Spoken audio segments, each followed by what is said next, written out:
el vínculo inicial del equipo de investigación que tenía sede en el CEIL del CONICET, y originalmente el primer proyecto se había desarrollado con financiación de la cooperación suiza. Todas estas cuestiones las podemos retomar. Tenía el objetivo entonces de esa relación tenía que ver con acompañar el proceso de organización de ese colectivo y la formación de una red, ¿no?, de cooperativas a partir de la realización de talleres de reflexión colectiva, así lo llamábamos, desde una perspectiva que recuperaba la educación popular. Voy a volver en un ratito sobre cómo eran esos talleres y por qué los llamábamos reflexión colectiva. La cooperativa había puesto en marcha un programa de separación de origen y recolección diferenciada, un programa que se llamaba piloto, una experiencia de piloto en una de las localidades de La Matanza, que es Saldo Gonzi. El programa consistía concretamente, de manera testimonial, digamos, quiero decir que tenía mínimos recursos que habían negociado. Después, si quieren, les puedo contar también cómo fue esa negociación a través de un programa de la provincia de Buenos Aires que se llamaba Sin Desperdicio, pero realmente no es que, aun cuando el programa rápidamente fue asumido por la municipalidad como programa municipal, digamos, pero no había ni casi recursos, ¿no? Después podemos meternos con ese tema. El programa consistía en la realización de recorridos casa puerta a puerta, digamos, casa por casa, donde los recolectores juntaban material ya separado, en origen, ¿no? Y luego lo procesaban en 2 galpones que tenían con maquinaria que había construido la misma cooperativa, ¿no? O sea, tecnología cartonera también, que se llama. Y el diseño de ese programa, la puesta en marcha del programa en sí mismo, era parte de un proceso de construcción de demanda de la cooperativa por el reconocimiento de su actividad como un servicio público.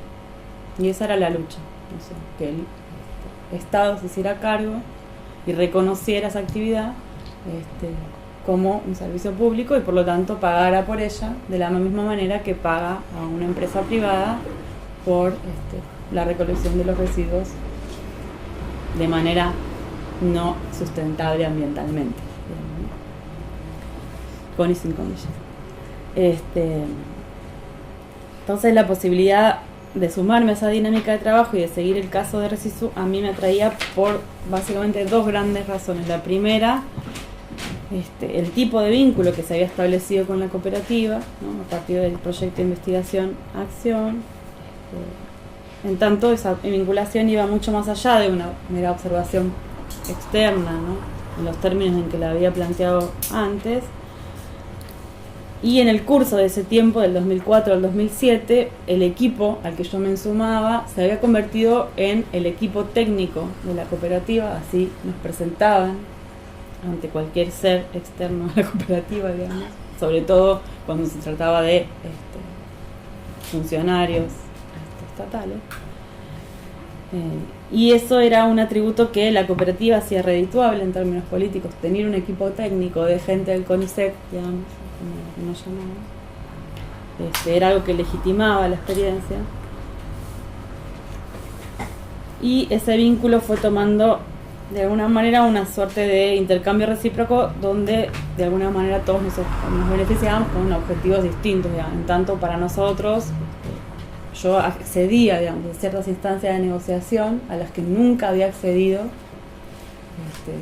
durante 5 años de trabajo con una empresa recuperada, o muy accidentalmente había accedido, digamos. Y era parte, ¿no?, de esas negociaciones, no solamente accedía, sino que éramos parte de esas negociaciones. En segundo lugar, me atraía una cuestión más de interrogantes de investigación, en tanto el proyecto de continuidad que yo elaboré a partir de mi tesis doctoral y con el que tuve el ingreso al CONICET, se proponía seguir estudiando la relación entre Estado y cooperativas, de alguna manera, que era el eje del que había trabajado, a partir de otros procesos de organización, donde lo que intentaba era poner a prueba una suerte de hipótesis o de tesis que había elaborado, en donde entendía que las cooperativas podían ser pensadas más bien como un lenguaje de demanda en esa interlocución con el Estado, más que en los términos de elecciones ideológicas, si se quiere, de queremos armar. Y esto me parecía interesante pensarlo en función de una serie de políticas que habían empezado en ese momento a elaborarse, que después de hecho continuaron y se proliferaron, digamos, desde el Estado, pero que en ese momento eran bastante recientes, digamos, orientadas a el impulso de la economía social, digamos, o del trabajo asociativo. Entonces me parecía que el caso de Resisu era particularmente interesante en tanto ellos se organizaban, se presentaban y discutían como cooperativa, pero nunca habían formalizado su situación como tal. Y esto tenía que ver con otra cuestión que también trabajamos con Sebastián en otro texto, pero que podemos también volver con el hecho de que para, sobre todo Marcelo, que es el dirigente de la cooperativa, era importante construir la cooperativa hacia adentro, armar una cooperativa real antes de una cooperativa en los papeles. Entonces, parte de nuestro trabajo, y es de donde nos invitaban a trabajar, tenía que ver con cómo colaborábamos en esa formación de la cooperativa real y no en los papeles. Pero de todas maneras, en un primer momento, y de hecho para mí los primeros tiempos de trabajo con Resisu, lo que sentía todo el tiempo era, pero nosotros estamos interviniendo demasiado acá, o sea, ¿no? Trayéndonos, estamos como, entonces todo el tiempo me atraía, me interesaba, pero todavía seguían como estas dos cosas pensándolas como, ¿no? Entonces, lo que voy a tratar de reponer es cómo las fuimos juntando. Entonces, desde el comienzo del programa, ¿qué es lo que está de alguna manera sintetizado en el artículo que escribimos con Sebastián? Desde el comienzo en que se lanzó el programa de recolección, el fuerte del trabajo en los talleres estuvo orientado a sostener la implementación de ese programa. Voy a hacer muy sintética algunas cuestiones para que se entienda por qué esa importancia. O sea, la cooperativa estaba formada por personas que eran del barrio San Alberto, una de las zonas más pobres, digamos, de La Matanza, y completamente estigmatizada por el resto, digamos, incluso del municipio, no solo del país, sino del municipio, con lo cual, que para la localidad de Aldo Bonzi, que es una localidad de sectores medios, digamos, que además está como geográficamente tiene ciertas particularidades, que ellos se sienten como un mundito dentro de, rodeado de La Matanza plebeya, digamos, que llegaran estas personas, fue todo un trabajo enorme que implicó, yo de los primeros tiempos no participé, ¿no? Primero trabajo con las organizaciones locales, ¿no? Pero además después, y de eso sí participé, todo un trabajo con ellos del temor, desde dónde hablar, ¿no? Desde dónde tocar el timbre, de dónde hablar, ¿no? Entonces, todo ese trabajo que parece una cosa tan sencilla en algún sentido, que es hablar con otros, no era para nada sencillo, ¿no? De personas que tenían una trayectoria laboral muy, en algunos casos de mayor edad, con inserción en el mercado formal, ¿no? Y por ahí más, pero en la gran mayoría no, con trayectorias muy itinerantes, muchos de ellos casi muy poca formación, ¿no? Escolar, digamos, ¿no? Entonces, lo que hacíamos en los talleres era discutir, ¿no? Cómo llevar adelante los recorridos, discutir cómo, además muchos de ellos con una experiencia previa de trabajo cartonero, pero individual, con lo cual el cliente, mi cliente, no, era toda una discusión de quién eran los materiales, ¿no? Después podemos, si quieren, avanzar sobre esa cuestión, ¿no? Entonces, acordar sobre cuestiones de quién era la propiedad de los materiales, de quiénes eran los clientes, cómo había que trabajar en conjunto, era toda una cuestión. Y entonces el taller se empezó a convertir en un espacio donde se definían y se establecían los acuerdos, ¿no? Y lo que se discutía en el taller era lo que se acordaba, y cualquier cosa que había que revisarla se revisaba en el taller. Y se fueron integrando a la dinámica de trabajo de la cooperativa, y en ese sentido nosotros propusimos algo que tampoco fue sencillo, que llevó un tiempo, cuando yo llegué ya estaba instalado, pero eso llevó un tiempo previo. Se fueron integrando nosotros propusimos que los talleres se realizaran durante una hora de la jornada de trabajo, o sea, se cortara una hora antes para trabajar, tenía una frecuencia semanal, ¿no? Y esto se hizo así durante 4 años, ¿no? Una vez por semana. Fue un trabajo intenso para nosotros también, quiero decir.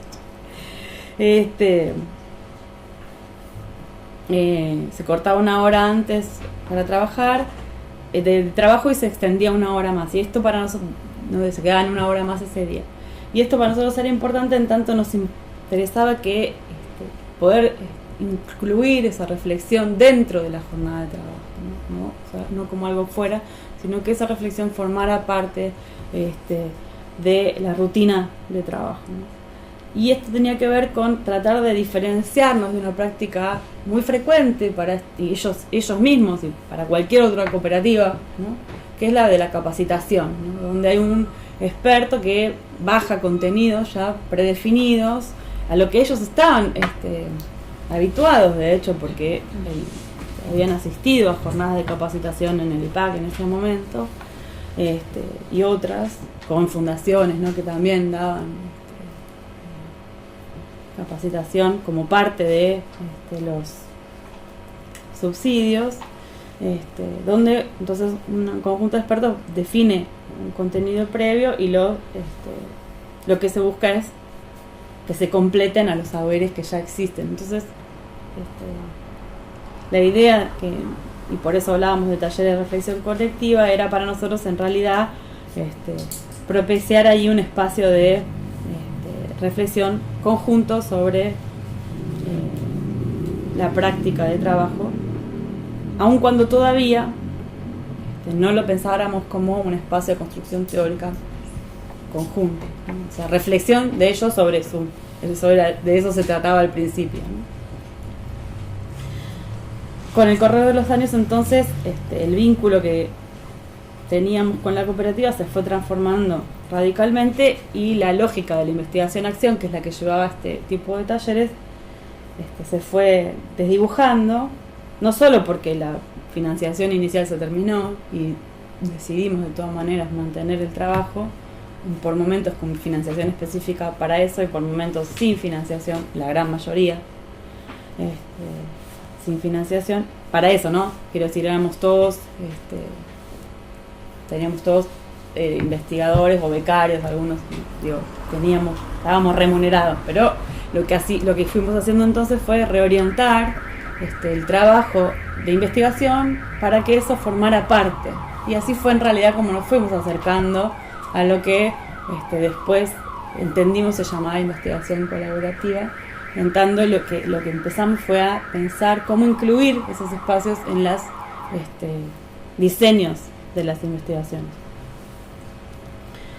Y esto también en algún sentido nos permitió volver de alguna manera a la antropología, pensándola, o al trabajo etnográfico, pensándolo en otros términos. En tanto, los talleres no eran una parte ad hoc, ¿no? Sino que se empezaron a pensar como dos partes de lo mismo.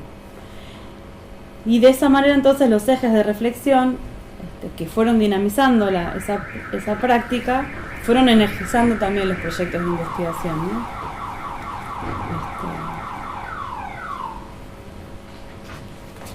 En mi caso particular, mi preocupación por interrogar el sentido de esa categoría de cooperativa,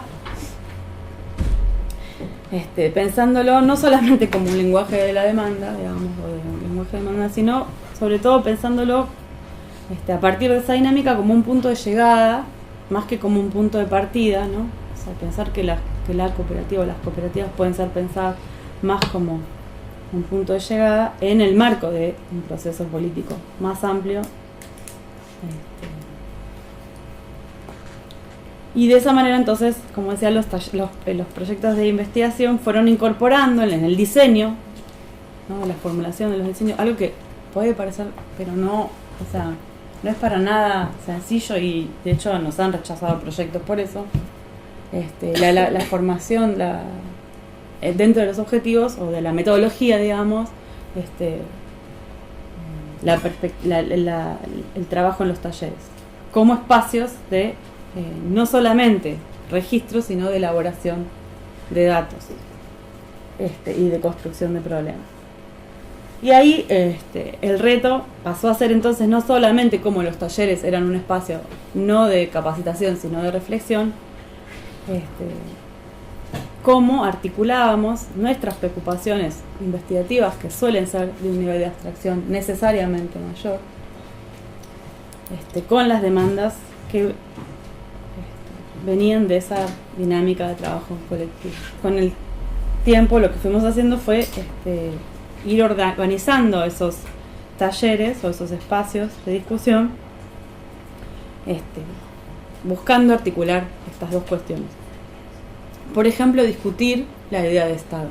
¿Qué era el Estado? Pero no discutirlo en términos teóricos, sino en cómo se presentaba y qué implicaba los vínculos con el Estado, mostrarse ante el Estado, sacarse una foto con un funcionario, en qué momento había o valía la pena, esas cuestiones. Y la forma en la que fuimos operando era la siguiente. Los contenidos que tratábamos de trabajar se desprendían entonces de las demandas, sobre todo que traía Marcelo, pero no solamente, pero sobre todo los que traía Marcelo, que discutíamos y se jerarquizaban en el taller.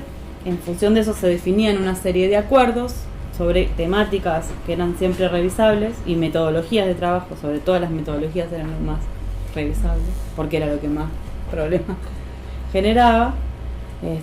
Ahí se iban incluyendo entonces un rango amplio de temas a abordar, que incluían desde la manera de trabajar en el taller mismo, como acuerdos respecto del proceso de trabajo y de la organización de la cooperativa, por ejemplo, cómo optimizar el uso de los espacios, de los galpones, ¿no? Y, como decía antes, cuestiones que tenían un sentido, o sea, que se quiere un poco más conceptual, vinculadas a su experiencia, como por ejemplo la desocupación, las trayectorias, ¿no? Hablar sobre. Y cuestiones de mayor nivel de abstracción, como lo que decía recién respecto al Estado, o discutir qué es una cooperativa. Y después voy a traer un fragmento de la película donde aparece una discusión en relación a eso.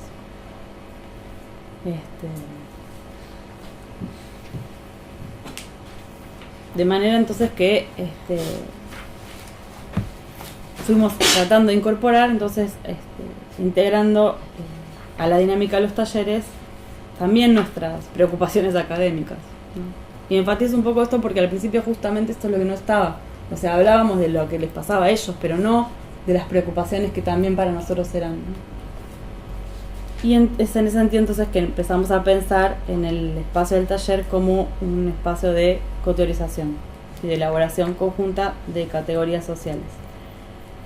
Y me voy a detener particularmente en la categoría de cooperativa en función de cómo entiendo que a partir de eso podemos pensar a la idea de cooperativa